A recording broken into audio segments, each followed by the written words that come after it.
Olá, como é bom reencontrar você aqui para juntos darmos continuidade ao nosso estudo da Palavra de Deus. Você sabe que aos domingos temos a nossa classe bíblica do livro do Apocalipse, não é isso? Nós estamos hoje no capítulo 12. Você conseguiu estudar os últimos 11 capítulos, os últimos 11 estudos? Ou os primeiros, né? Você conseguiu colocar em dia? Chegamos no capítulo 12 agora. Então, quando você tiver um tempinho, ouça, assista aqueles que você não estudou ainda. Está disponível no nosso canal no YouTube, Escola de Líderes, Pastor Miranda.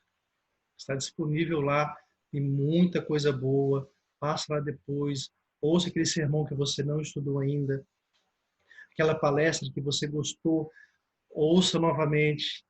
Então aqui é uma plataforma de Deus, onde estamos reunindo informação, conhecimento, para a gente gastar o nosso tempo ou investir o nosso tempo naquilo que de fato faz diferença em nossa vida pessoal e espiritual.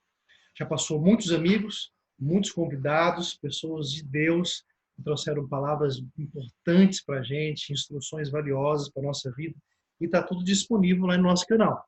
Você já se inscreveu no canal? Eu estou feliz porque tem muitas pessoas que estão conhecendo a igreja e já se inscreveram lá. Então, eu acredito que todo membro já tenha feito isso. Claro que sim. É fácil você se inscrever e vai chegar as notificações com mais facilidade até você. Sabe que quarta-feira e domingo, às 20 horas, 19h45, às vezes a gente adianta um pouquinho, nós temos esse encontro marcado com a palavra de Deus através da internet. Quero que você dê um tempinho agora, dê pausa aqui no nosso vídeo, para você cantar um hino, se você quiser, ou pelo menos fazer uma oração. Vamos fazer isso? Então dê pausa agora aqui, pode pausar aí, aperta aí no centro aqui da tela, pausa, o pastor fica aqui te esperando, você faz a sua oração, clama a Deus, peça para sua família, tá bom? Por sua casa, por proteção, por saúde, ore pelo pastor, ore para nossa cidade, e depois você dá play e continua o nosso estudo. Vamos combinar isso? Estou te esperando aqui, vai lá. Muito bem, já conseguiu? Cumpriu o nosso combinado? Fez a sua oração? Teve alguém que cantou um hino também, parabéns. Agora vamos dar continuidade. Pega aí a sua Bíblia e abra em Apocalipse, capítulo 12. Apocalipse, capítulo 12 é o nosso estudo dessa noite.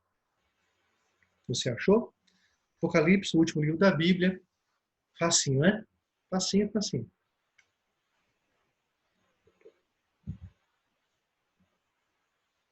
Apocalipse, capítulo 12. Vamos lendo aqui e eu vou explicando para você.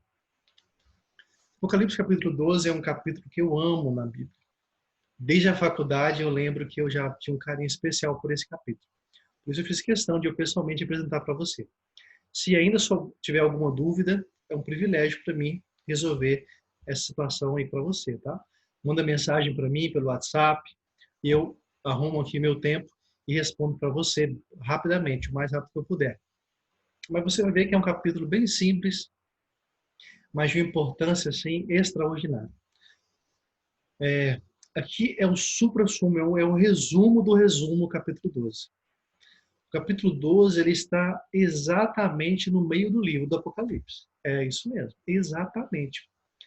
A quantidade de palavras, foi escrito em grego, né? Ele está de acordo com a quantidade de palavras de todo o livro, o capítulo 12 está exatamente no meio. Embora tenha 22 capítulos, é o capítulo 12 que é o centro do livro, tá? Usando ali as palavras no original. Esse meio literário que João escolheu para escrever o livro é a forma quiásmica. É uma forma literária. Hoje tem prosa, poesia, né? Forma literária nossa, em português.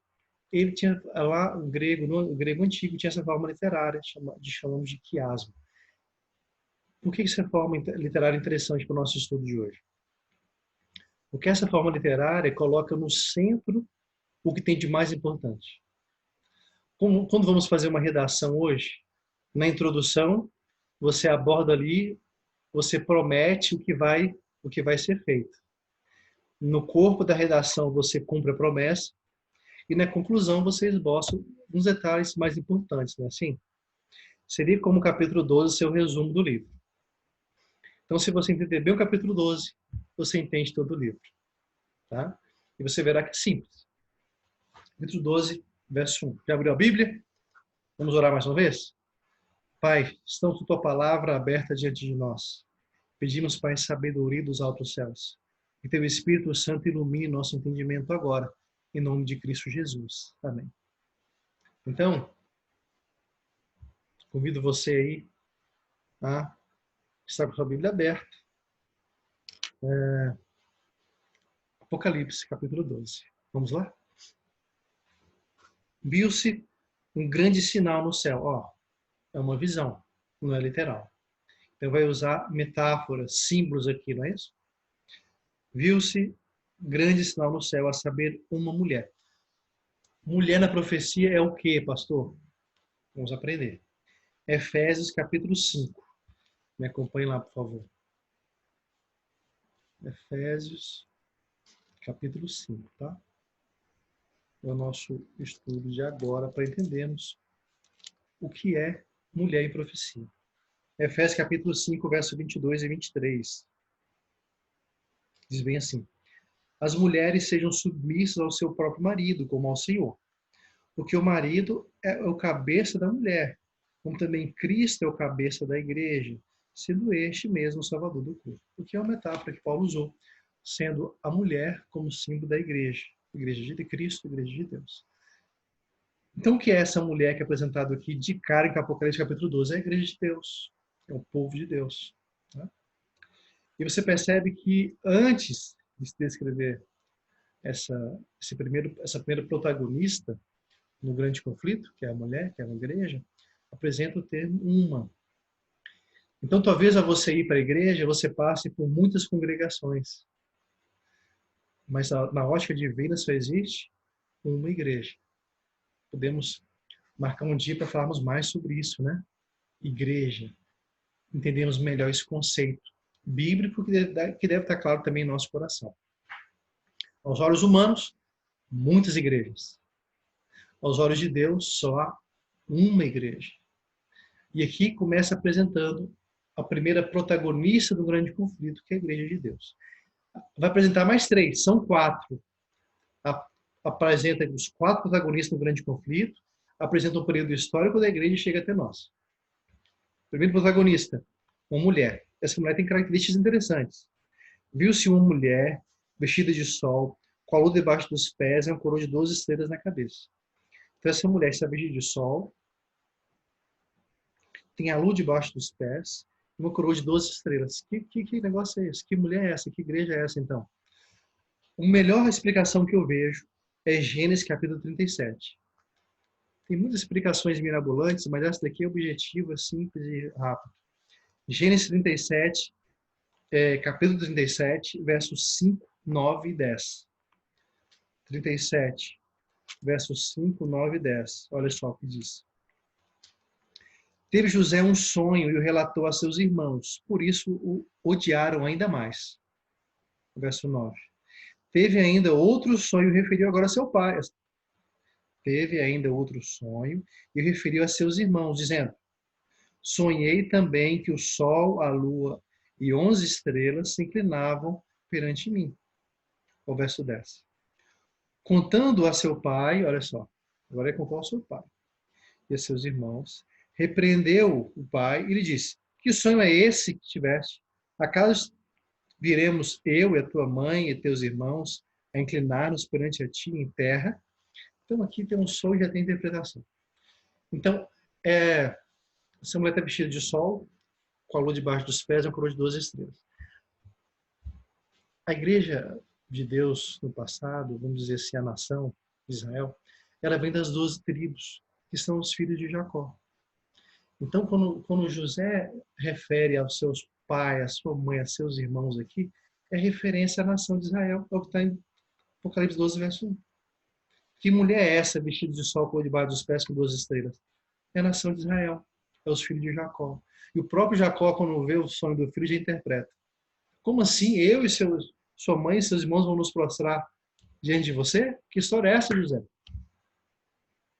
Então aqui, amigos, é uma referência clara aos filhos de Jacó. É uma referência clara a Israel, as 12 tribos.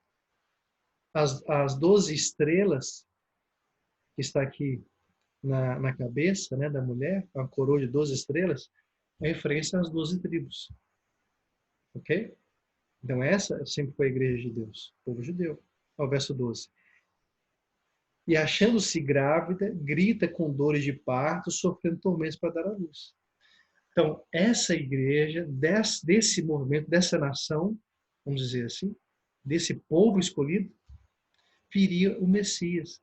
Esse povo, essa igreja está grávida, essa mulher está grávida. Então, deles nasceria o Messias. Cristo era um menino judeu, nasceu de Israel. Até então, o povo escolhido de Deus. Posteriormente, Cristo rompe e inicia a igreja. Mas aqui é um movimento histórico, vamos seguir a linha de raciocínio que a Bíblia está apresentando. Então, esse primeiro momento aqui, essa mulher que está grávida, essa mulher preciosa, essa mulher que está gerando um filho, é o povo judeu. É o Messias que está chegando, o Messias está aguardado. Olha o verso 3. Viu-se também outro sinal no céu. Eis um dragão grande vermelho. Primeiro protagonista do grande conflito, uma igreja, uma mulher. O segundo protagonista, o dragão grande vermelho, com 7 cabeças, 10 chifres, nas cabeças 7 diademas. Que dragão é esse?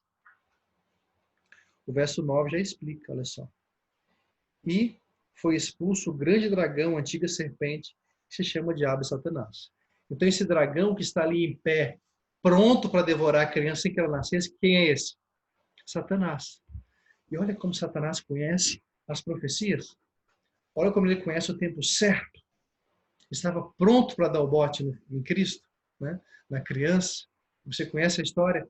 Satanás usou ali o Império Romano, a figura de Herodes, não é isso? Que persegue Cristo, manda matar as crianças, a família de Cristo foge para o Egito. Você conhece a história? Satanás estava em pé, pronto para devorar o filho assim que ele nascesse. E o texto sagrado diz que esse dragão é grande, vermelho, tem 7 cabeças, 10 chifres, na cabeça 7 diademas. Eu achei interessante a explicação que o pastor Arilton deu no seu livro sobre o Apocalipse. Ele diz assim: vermelho, cor de opressão e também de derramamento de sangue. De fato, Satanás perseguiu o povo de Deus e matou muita gente até hoje. 7 cabeças representam reinos opressores do povo de Deus ao longo das eras. 7 cabeças. 7 chifres representa o poder político de Daniel capítulo 7, Roma. E é a figura de Roma, Herodes, né, o governante, que persegue Cristo. E 7 coroas, vemos aqui uma afronta à autoridade do verdadeiro rei Jesus. 7 diademas ou 7 coroas, né, é uma afronta à autoridade real e única e exclusiva que Cristo tem. Satanás está sendo descrito aqui. Primeiro protagonista do grande conflito, uma mulher, uma igreja, sempre uma na ótica divina. Segundo envolvido aqui no grande conflito, segundo protagonista, o dragão, Satanás. Agora apresenta o terceiro envolvido no grande conflito. Verso 4. A sua cauda arrastava a terça parte das estrelas do céu, as quais lançou para a terra. Quem é esse que com a sua cauda arrasta a terceira parte das estrelas do céu? É o mal, o maligno, é o inimigo, o diabo. Essas estrelas quem são? As estrelas é o terceiro envolvido no grande conflito aqui. Primeiro mulher, segundo Satanás, terceiro agora as estrelas. Passou para a terra e o dragão se teve na frente da mulher que estava para dar à luz, a fim de devorar o filho quando nascesse. Quem são as estrelas? Vamos ver Apocalipse capítulo 1, verso 20.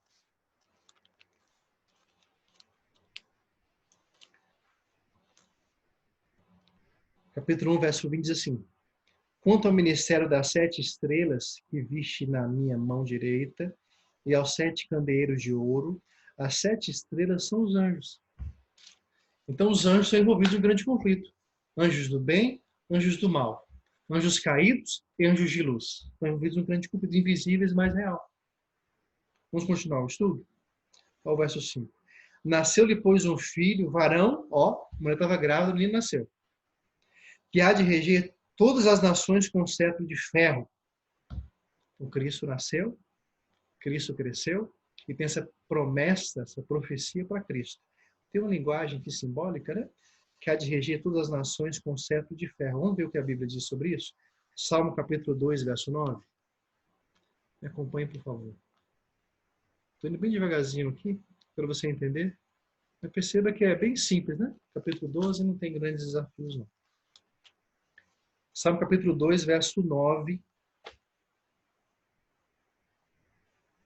E vamos ler o verso 11 e 12 também. Com vara de ferro as regerás, e as despedaçarás, como vaso de oleiro. Verso 11. Servi ao Senhor com temor, e alegrai-vos nele com tremor. Beijai o filho, está em letra maiúscula na sua Bíblia, né? Para que se não se irrite e não pereçais no caminho, porque dentro, em pouco, se lhe inflamará a ira. Bem-aventurado todos os que nele se refugiam. Então, amigos, o filho aqui, claro que é Cristo Jesus, o Filho de Deus.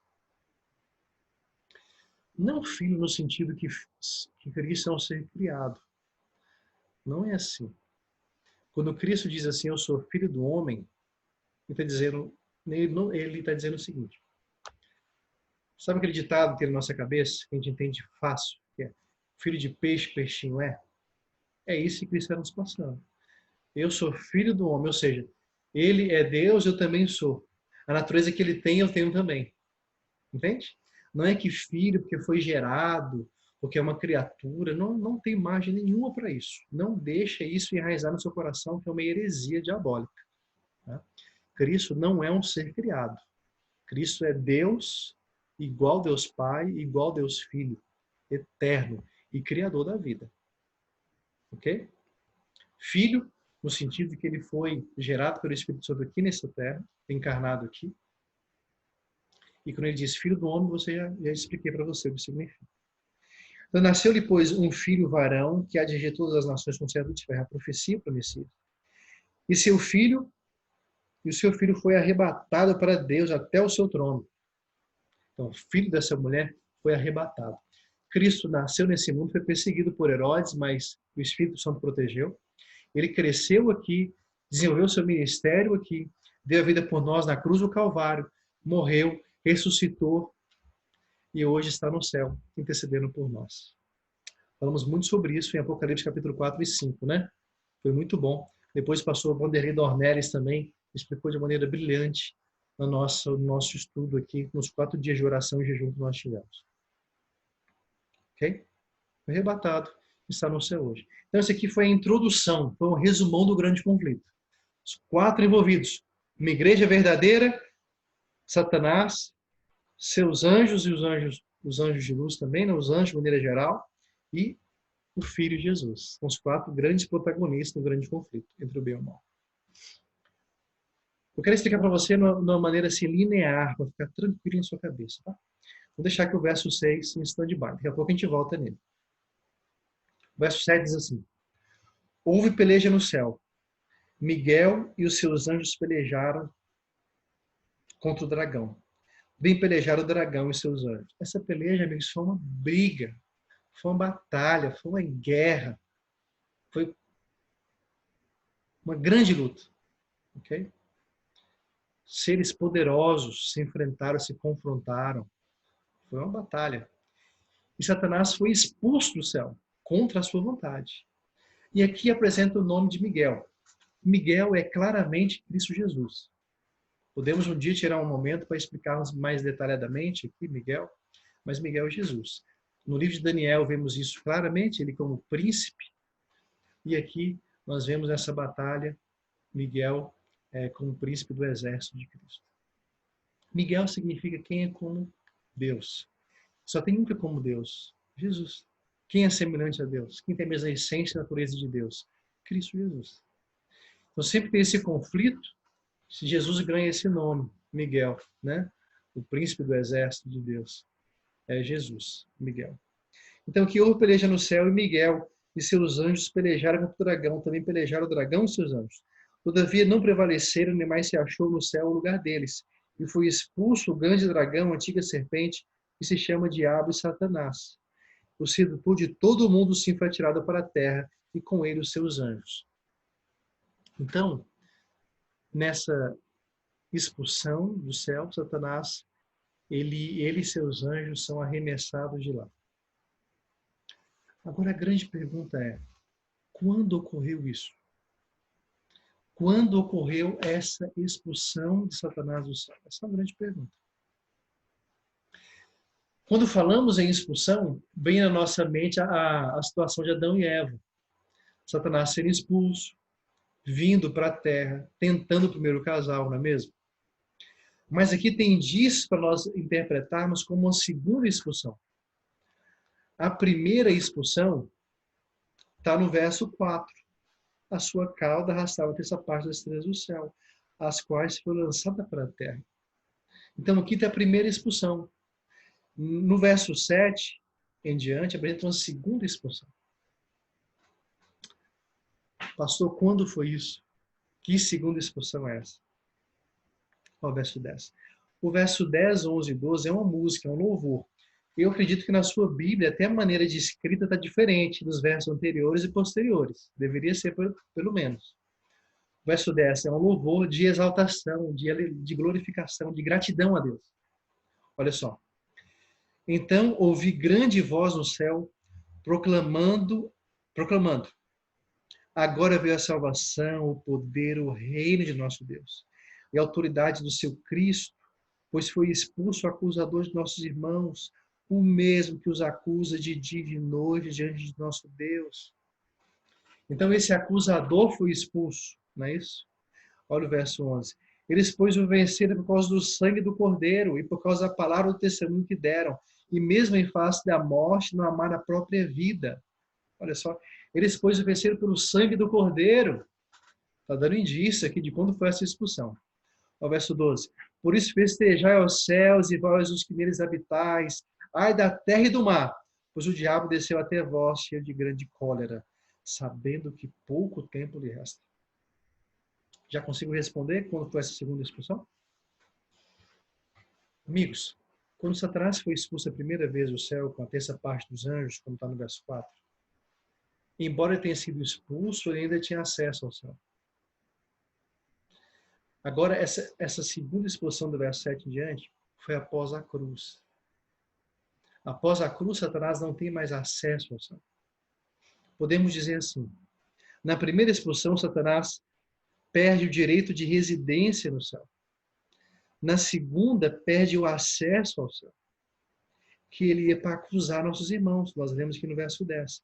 Lembra a história de Jó? Uma grande reunião. Foi no céu ou não foi? Mas foi uma grande reunião e Deus está ali. E quem apresentou-se ali para acusar os irmãos? Satanás. De dia e de noite, né? Como diz o verso 12. Perdão, o verso 10 mesmo. O mesmo que os acusava de dia e de noite, né? Diante do nosso Deus. Satanás ia ao céu e Jesus vinha à terra. Olha que interessante. Em Daniel 3, o quarto homem na fornalha é Jesus. É Cristo quem fala para Moisés na sarça ardente. Apareceu aos pais de Sansão, ok? E após a morte, nem Satanás vai mais ao céu e nem Cristo tem mais aparições na terra. No Apocalipse 12, Satanás perde o direito de representar a terra. Ele não ficou preso na terra. Deus não prendeu ele aqui, né? Mas seu caráter foi revelado. Ele não tem mais acesso aos mundos não caídos. Está detido aqui, né, de certas maneiras, nesse mundo. E em breve estará aqui de maneira solitária no milênio. Você percebe que está sendo assim, uma sequência de derrotas? Se pôs diante do menino Cristo para devorar, para destruir Cristo, não conseguiu. Se pôs diante, daqui a pouco você vai ver diante da igreja, também não vai conseguir. São as derrotas do mal. O seu poder está sendo limitado, são as derrotas do mal. Até ser definitivamente extinto, né? Aniquilado. Ainda não chegou esse momento. Ok? Então, esse aqui se trata de uma segunda expulsão do céu. A primeira foi expulso com seus anjos e veio para a terra. E ainda subia ao céu, acusava nossos irmãos e passava nos mundos não caídos, dizendo antes. Agora, uma segunda expulsão. Após a cruz, os mundos não caídos não têm mais simpatia com ele, não tem mais acesso lá, e nem tem mais acesso ao céu, nem para residência, nem para acusar nossos irmãos. O representante da terra agora é Cristo Jesus, entronizado, capítulo 4 de Apocalipse. Tudo bem aí na sua cabeça? Vamos avançando devagarzinho? Vamos agora para o verso 13. Quando, pois, o dragão se viu atirado para a terra, pelejou a mulher que dera à luz o filho varão. E foi dadas à mulher as duas asas da grande águia, para que voasse até o deserto, ao seu lugar. Aí onde é sustentado durante um tempo, tempos e metade de um tempo, fora da vista da serpente. Satanás, agora derrotado diante de Cristo, ele vai perseguir a igreja de Deus. A igreja que ficou, a igreja dos apóstolos, a igreja dos seus discípulos, entende? Ele persegue ferrenhamente essa igreja. Os discípulos, muitos morreram ali martirizados. A igreja perseguida, a igreja espalhada, o povo sofrendo. E aqui apresenta um período de tempo. Um tempo, tempos, metade de um tempo. Esse período de tempo, amigos, ele é o mesmo do verso 6 que nós pulamos. Bom, a mulher, porém, fugiu para o deserto, onde lhe havia Deus preparado lugar para que nele a sustentem durante 1260 dias. Vamos tirar um tempo aqui, eu estou preparando um estudo, vou apresentar para vocês esses períodos de data no gráfico, para ficar bem simples. 1260 dias, um tempo, tempos, metade de um tempo, 42 meses, duas datas também está em Daniel capítulo 12, faz parte de um grande calendário de Deus. Esse período específico que estamos tratando aqui, 1260 dias, um tempo, tempo, metade de um tempo, equivale a um período que foi de 538 antes de Cristo, 538 depois de Cristo, ok? A 1798 depois de Cristo. Esse é um período de 1260 anos. É um período de perseguição papal. É um período onde a igreja perseguiu a igreja. Olha que trágico. 538 é o ano que o bispo de Roma se torna o papa, líder mundial da igreja. 538 depois de Cristo. E 1798 é o ano onde que o poder papal é ferido grandemente. Quando o imperador Napoleão Bonaparte francês, ele envia o seu general Berthier, que entra no Vaticano e leva cativo, leva preso o Papa Pio VI. E o Papa morre na prisão, em cativeiro. Então aí é ferido o poderio romano de maneira que até hoje não se restabeleceu completamente. Mas em breve essa ferida será cicatrizada. Está num processo avançado de cicatrização, que ainda não chegou de maneira plena, mas em breve está. Ele vai recuperar todo o seu poder que antes tinha passado. Então, esse tempo de perseguição com a mulher, verso 6 e verso 14 em diante, é esse período de 538 a 1798. Tá? É onde começa o poderio papal e onde finaliza esse domínio mundial. O Papa tinha poder para empossar reis. Os reis pediam por favor para o Papa. Era um poder extraordinário que ele tinha nas mãos. Ele usou esse poder para perseguir aqueles que defendiam a Bíblia. Olha que incoerência.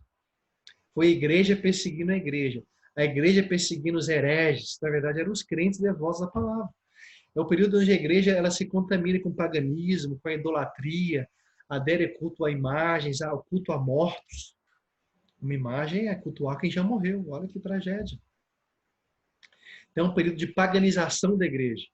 Se preocupou mais com bens terrenos, temporais, com favores dessa vida do que com a eternidade.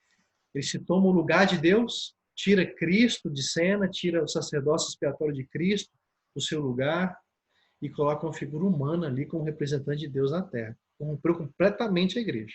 Tá? É esse período aqui de perseguição e de deteriorização da igreja, período da Idade Média. Verso 15 diante diz assim: então a serpente arranjou da sua boca atrás da mulher água como um rio. A água como um rio, muitas pessoas foram atrás dela como um rio, a fim de fazer com que ela fosse arrebatada pelo rio. A terra, porém, socorreu a mulher. A terra abriu a boca e engoliu o rio que o dragão tinha arrojado de sua boca. De maneira simbólica, mas muito simples essa explicação. Embora a igreja, a instituição, esteja corrompida, Deus sempre teve o seu remanescente nesse mundo. Aqueles que não se compactuavam, não aderiam às ideias idólatras da igreja, eles saíam da igreja e mantinham seus movimentos fiéis à palavra. Mas distantes, os valdenses, por exemplo, foram expulsos para terras longínquas, mas lá conseguiram ser fiéis. Mas ainda assim, muitos foram atrás e muitos morreram. E há indícios que os valdenses guardavam o sábado também, sabia? mesmo na Idade Média. Então, esses povos fiéis a Deus eram tidos como hereges, fugiam e lá eram fiéis ao Senhor, distantes da igreja, instituição corrompida, Babilônia, não é assim? Se perverteu para o paganismo. Esse foi o período da Idade Média. Então, Satanás se põe diante do filho derrotado. Satanás se põe diante da igreja para devorar a igreja, para destruir a igreja, também é derrotado. O que restou ao mal, então? Agora chegamos nos últimos dias, agora chegamos na nossa igreja, no nosso período, amigo. Tá? Ali em Apocalipse capítulo 10, apresenta o grande desapontamento, o movimento milerita, não foi isso? Ali começa ali um grande reavivamento da igreja, estudando a Bíblia, o povo, mas ali ainda não é igreja adventista. Ali está começando a surgir a igreja. Depois do grande desapontamento, um povo continua estudando a palavra e posteriormente se torna então igreja adventista do sétimo dia, remanescente de Deus. Nós estamos aqui nessa fase. Olha o verso 17 que diz: irou-se o dragão, Satanás, contra a mulher, a igreja, e foi pelejar com o restante da sua descendência, os que guardam os mandamentos de Deus e têm o testemunho de Jesus. Aqui é mais claro impossível. Contra quem Satanás está irado hoje? Contra quem Satanás quer destruir, quer aniquilar da sua vista? Quem? É um remanescente que permanece fiel. Esse remanescente tem duas características: guarda os mandamentos de Deus e tem o testemunho de Jesus. Quando uso o termo mandamentos de Deus, é uma referência a Êxodo 20. Eu sou o Senhor teu Deus que tirei da terra do Egito. Ele é apresentado então os 10 mandamentos. O mandamento de Deus são os 10 mandamentos de Deus, sem tirar nem pôr nenhum. Os 10 mandamentos de Êxodo 20. E quando diz o testemunho de Jesus, tem uma explicação boa aqui em capítulo 10, capítulo 19, verso 10. Mas tem um detalhe que você tem que saber. 19, 10 diz assim: pois o testemunho de Jesus é o espírito de profecia. Mas não entenda aqui o testemunho de Jesus, o espírito de profecia, como sendo unicamente o ministério de Ellen White. Aqui são os dons proféticos que incluem o ministério de Ellen White. Ok? Então nós cremos que a Igreja de Deus nos últimos dias tem a palavra de Deus, tem os mandamentos de Deus, tem o testemunho de Jesus, os dons espirituais do Espírito. Tá?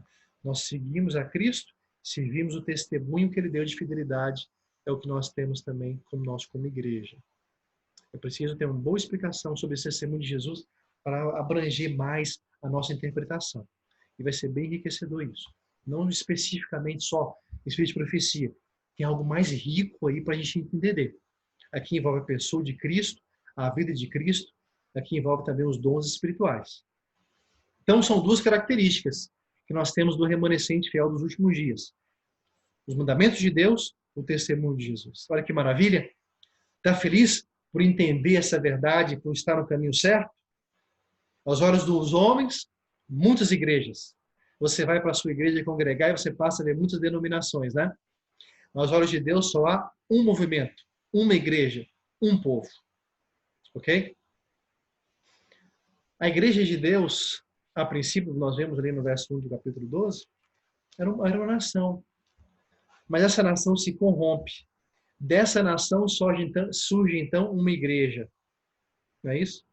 Essa igreja, então, se corrompe. A igreja apostólica vem dos apóstolos, né? Católica mundial. É a única igreja, era para sermos hoje católicos. Essa igreja se corrompe. Se enamora com o paganismo, negocia valores, princípios, sai dos caminhos do Senhor, abandona a Bíblia. Então vem um movimento de sacudidura e levanta um novo movimento, que são os reformadores. Talvez o nome que a gente mais conheça seja Martinho Lutero, mas teve outros grandes nomes. Esse movimento de reforma, ele não avança, fica estagnado por omissão, por motivos outros que não agradam a Deus. Então Deus agora levanta um movimento grande, a partir de 1844, de estudo da Bíblia, de revivamento da palavra. Então surge um novo remanescente para reformar o movimento de reforma. Então, hoje eu e você, adventistas, somos reformadores. A reforma não acabou. A gente avança com ela. Em muitos aspectos, solitariamente, mas do lado daquele que nos dará a vitória em Cristo Jesus. Você percebe que teve muitos movimentos que foram, como eu digo, que foram superados. Israel deixou de ser nação, a Igreja Católica deixou de ser Igreja de Deus, o movimento de reforma falha ao avançar. Então, foi um remanescente. Será que do remanescente surge um novo movimento? É uma pergunta válida. Será que existe outra igreja depois de Laodiceia? Então, tem uns textos de Ellen White, me permita ler para você, que são bem esclarecedores. Existe apostasia dentro da igreja, isso aqui é uma explicação minha, não é de Ellen White. Existe apostasia dentro da igreja, mas a própria igreja não está em apostasia. Perceba isso. Os movimentos dissidentes alegam que os genuínos adventistas devem se retirar da igreja para estabelecer ministérios de maior santidade. É o que o dissidente diz. Vamos sair da igreja adventista para construir um novo ministério mais próximo da verdade. Não é assim que eles dizem? Mas olha o que Ellen White diz, em contraste ao que os dissidentes falam. Que na sacudidura final, os verdadeiros adventistas permanecerão na igreja, enquanto os apostatados dela se retirarão. Então, no livro Eventos Finais, capítulo da Sacudidura. Esse outro texto é em Mensagens Escolhidas, volume 3, página 380. A igreja talvez pareça como prestes a cair, mas não cairá. Ela permanecerá. Ao passo que os pecadores de Sião serão lançados fora, no joeiramento, a palha separada do trigo precioso. Percebe que hoje o movimento é diferente? No passado, Deus tirou um povo para começar o movimento santo, e melhor, não é isso? Hoje, Deus segura um povo para ter o movimento santo e melhor. Quem sai da igreja hoje não é que vai construir um movimento melhor. Pelo contrário, ele está purificando a igreja de Deus. Olha outro verso que ela diz também no Mensagens Escolhidas, volume 2, página 390. Não há nenhuma necessidade de duvidar, de estar temeroso, de que a obra não seja bem sucedida. Deus está à testa da obra e porá tudo em ordem, caso haja coisa necessitando serem ajustadas na direção da obra. Deus atenderá a isso e trabalhará para endireitar todo o erro. Tenhamos fé que Deus vai conduzir a nobre nau que transporta o seu povo em segurança para o porto seguro. Lindo, né? Então, Deus está protegendo a sua igreja e a sacudidura que está acontecendo é para purificar a igreja de Deus. Se tem algum dissidente mandando mensagem para você, falando, vamos sair da igreja porque a igreja se corrompeu, a igreja é Babilônia, vamos fazer um movimento melhor para a gente. Olha, a profetisa diz que não vai ser assim nos últimos dias. Pelo contrário, eles ao saírem da igreja, eles estão purificando a igreja de Deus. Então, tomara que saiam mesmo. Pena que tem muito dissidente que não quer sair, né? Fica na igreja dando trabalho, com críticas tolas e atrapalhando o crescimento da obra. Amigos, o estudo de hoje, ele me dá gratidão no coração. Porque eu tenho um Deus que está cuidando de mim. Eu estou no caminho certo. Eu estou na direção certa. Eu estou na igreja certa. Eu estou no movimento correto. Deus nos deu uma luz. Não porque sejamos melhores, superiores. Deus nos escolheu para termos a verdade e compartilharmos a luz. Um dos motivos que Israel perdeu a preferência do Senhor é porque eles guardaram a verdade para si. Se acharam superiores, melhores que os outros. Não queriam ir atrás do ímpio, do gentil. Não é isso? Não vamos agir assim. Hoje é dia de compartilharmos a verdade. Com fé, com esperança. Deus tem o seu povo em todos os lugares. Mas tem uma igreja que é organizada, idealizada para pregar a verdade nesses últimos dias. Eu fico feliz por fazer parte dela. E quero que em breve Deus una seus filhos de todos os lugares para ter então só um rebanho e só um pastor. Não estou perdendo meu tempo. Estou investindo meus talentos, meus recursos no lugar correto. Deus me colocou no remanescente fiel. Você está alegre por fazer parte desse remanescente? Está feliz? Está agradecido? Vamos então unir nossas forças, clamar mais a Deus, buscar mais ao Senhor, nos aproximarmos mais da verdade do Evangelho, porque existe um inimigo que está irado, sabendo que pouco tempo lhe resta.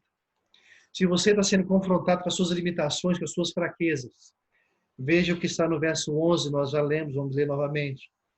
Eles, pois, o venceram por causa do sangue do Cordeiro. Satanás ainda não foi derrotado completamente, mas Deus nos dá meios para vencer o mal. Sabe como? Revestidos de autoridade do céu, através do sangue do Cordeiro, em nome de Jesus, a gente vence Satanás e suas tentações. A gente repreende para bem longe nosso adversário e nos aproximamos mais do Evangelho e da verdade de Cristo. Faça uso hoje desse poder que Deus colocou à nossa disposição. Busque mais a Deus, clame pelo sangue de Cristo e você terá poder dos altos céus para vencer qualquer batalha. Que Deus cuide de você, da sua casa e da sua família, meu amigo, nos dias difíceis que estamos enfrentando. O finalzinho do verso 12 é bem interessante. E se pôs em pé sobre a areia do mar. Satanás, então, se põe em pé sobre a areia do mar.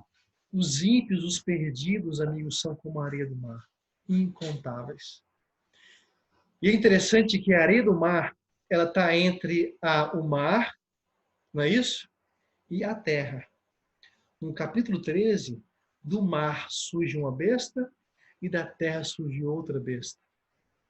Dois animais que são as armas de Satanás no grande conflito na batalha final. Satanás se coloca em pé. Tem sob seu domínio muitos povos. Tem sob seu domínio esses dois grandes poderes. E Deus também apresenta seu povo. Seu povo também tem duas armas. Quais são? Os mandamentos de Deus e o testemunho de Jesus. Satanás, no grande conflito, ele se arma com seus dois poderes. Eu e você, no grande conflito com o remanescente de Deus, também temos que estar armados com as armas espirituais, com as armas certas. Nos apegarmos mais à palavra de Deus, entendemos melhor os mandamentos, entender melhor o dom de profecia, o testemunho de Jesus. Usarmos as armas certas nessa batalha, porque a nossa vitória está garantida em Cristo Jesus. Obrigado por ter acompanhado o estudo até aqui. Domingo que vem tem mais. Boa semana para você. Que seja uma semana de muitas vitórias ao lado de Deus. Se tiver alguma dúvida, mande mensagem para mim que eu te respondo ou escreva aqui na descrição do vídeo. Vai ser um prazer responder para você depois. Vamos orar juntos? Feche seus olhos. Pai, obrigado por tua palavra. Obrigado por esse estudo maravilhoso que tivemos. Colocamos para a nossa semana em tuas mãos. Colocamos essa noite em tuas mãos. Que a tua graça renove nossa vida, Pai. Nós rogamos em nome de Jesus. Olhe por nós. Somos teu povo. Somos remanescente fiel nos últimos dias desse mundo. Nos dê juízo. Nos dê responsabilidade espiritual. Nos dê amor por tua palavra. Conte conosco, Pai. Não queremos ser servos inúteis. Conte com cada um de nós para que possamos fazer grandes coisas revestidos do teu poder. Usando, Pai, as armas certas, nós seremos mais que vitoriosos em Cristo Jesus. Em nome do teu Filho amado que nós rogamos. Amém. Boa noite. Que Deus te abençoe. Tchau, tchau.